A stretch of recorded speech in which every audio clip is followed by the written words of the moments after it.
Salut tout le monde, on se retrouve dans une nouvelle vidéo aujourd'hui où je vous présente les 10 livres à lire pour cet été. Alors le premier livre c'est Une famille aux petits oignons de Jean-Philippe Arouvignon.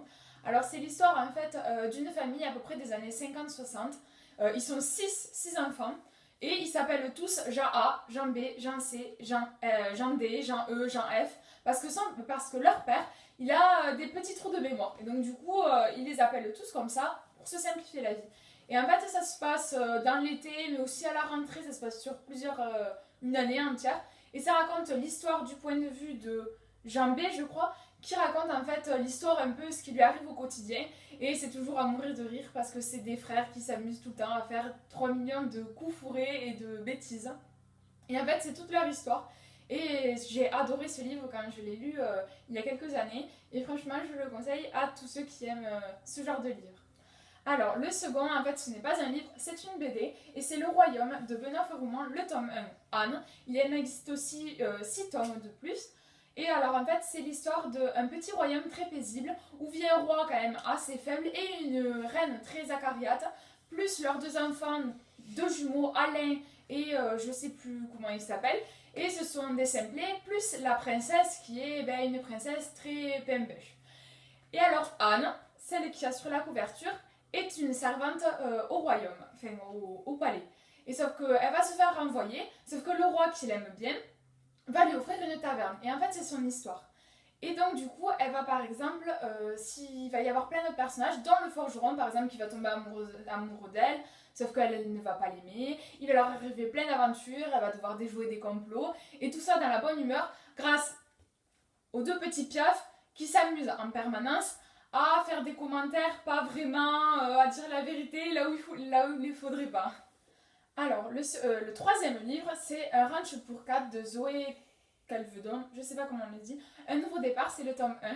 Et en fait, c'est l'histoire de Kate qui habite en Angleterre, sauf que ça se passe pas bien, elle est assez rebelle, enfin, la période d'adolescence quoi. Et donc, du coup, ses parents vont décider de l'envoyer chez sa tante en Argentine. Et donc, elle va vivre en Argentine avec sa tante et ses cousines et ses cousins. Et sauf que là-bas, ils ont un ranch, sauf que ce ranch est juste en train de dépérir parce que sa tante s'est divorcée de son mari. Il n'a plus les moyens d'entretenir son ranch. Et donc Kate, elle va tout faire pour réussir à sauver ce ranch. Alors en quatrième, c'est Le ciel est partout de Jandy Nelson. Alors en fait, c'est l'histoire de Lenny qui a perdu sa sœur.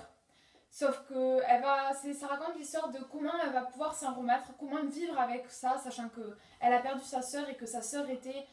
Enfin, elle l'idéalisait, elle la voyait parfaite alors qu'elle se trouve que des défauts.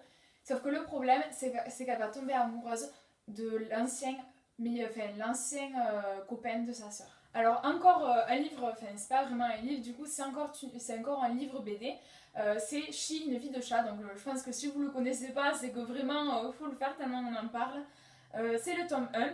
Et en fait c'est l'histoire d'un tout petit chaton qui va se faire récupérer par une famille. Et donc du coup c'est toute son histoire et les dessins sont juste super jolis. Et c'est hyper mignon, c'est super... tout léger, vraiment à lire vraiment pour l'été, quand on n'a vraiment pas envie de se prendre la tête et ce genre de choses.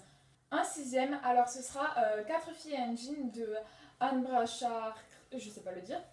En fait, c'est l'histoire de 4 filles, Carmen, Tibi et Bridget Elena. Et en fait, elles vont trouver un jean. Et mystérieusement, ce jean va aller à toutes, alors que pourtant ils ont des morphologies très différentes. Une, elle va être plutôt ronde, l'autre, elle va être plutôt très athlétique, l'autre assez fine. Enfin bref, ça va à tout le monde. Et c'est un jean qu'elles appellent magique. Et donc, du coup, pour les vacances d'été, elles ont décidé de le porter chacune leur tour. Et donc, du coup, à chaque fois, ça nous raconte leur histoire de leurs vacances. Et il leur arrive plein de choses. Alors, un septième, Ma vie selon moi, le jour où tout a commencé, de Sylvain Jaoui. Alors, en fait, c'est l'histoire de Justine qui vit dans la Maison Bleue. Et alors, elle rêve du prince charmant, elle est très fleur bleue, elle s'idéalise tout ça. Sauf que dans cet immeuble, elle apprend que finalement, au rez-de-chaussée, il va y avoir un nouveau habitant. Et cet habitant, c'est un beau jeune homme. Elle ne le connaît pas, elle ne l'a jamais vu, mais c'est déjà tout décidé, tout tracé. Elle se mariera avec lui et ce sera son beau prince charmant. Alors là, c'est un manga pour une fois, et c'est la série Kaong. Alors ça c'est le tome 2 parce que je n'ai pas retrouvé le tome 1 que j'avais. Et alors en fait c'est l'histoire de 4 filles qui ont décidé de reformer un groupe de musique au lycée.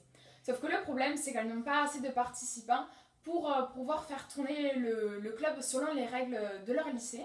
Et donc du coup, elles vont tout faire pour retrouver d'autres personnes qui veulent bien les accepter. Sauf que leur club est assez spécial, elles passent plus leur temps à boire le thé et manger des petits gâteaux plutôt qu'à jouer. Alors le 9e, c'est Eleanor and Park de Ren Burwell, que je suis d'ailleurs en train de lire. Et je pense que vous avez beaucoup entendu parler sur Booktube et les blogs. Et en fait, c'est l'histoire de Eleanor, elle est trop rousse, elle est un peu trop grosse. Enfin, elle se trouve tous les défauts du monde, elle s'habille assez mal, etc. Et c'est un peu le bouc émissaire de tout le monde. Et un jour, quand elle va rentrer dans le bus pour la première fois en retournant chez sa mère, elle va faire la rencontre de Park, qui va lui laisser sa place à côté d'elle, alors que normalement il n'aurait jamais fait ça. Et en fait, petit à petit, ils vont s'apprivoiser un peu comme le renard et le petit prince. Et en 10e, je ne l'ai pas encore, mais j'aimerais bien lire le manga Orange. Alors je pense que vous en entendez beaucoup parler, surtout dans la chaîne Tartine aux pommes, je crois qu'il y en a beaucoup parlé, sur Margot Liseuse aussi. Et en fait, je sais pas trop de quoi en fait ça parle, mais j'ai essayé de pas trop me faire spoiler. Mais à ce qui paraît, c'est un manga juste génial et super bien pour l'été, assez rafraîchissant et auquel on ne se prend pas trop la tête. Alors voilà, j'ai fini avec les 10 livres de ma palle pour cet été. Alors dites-moi en commentaire quel livre vous allez compter lire, si vous en avez en commun avec moi ou si vous voulez piocher dans ma palle. N'hésitez pas à tout me dire en commentaire et moi je vous dis à la prochaine. Bye!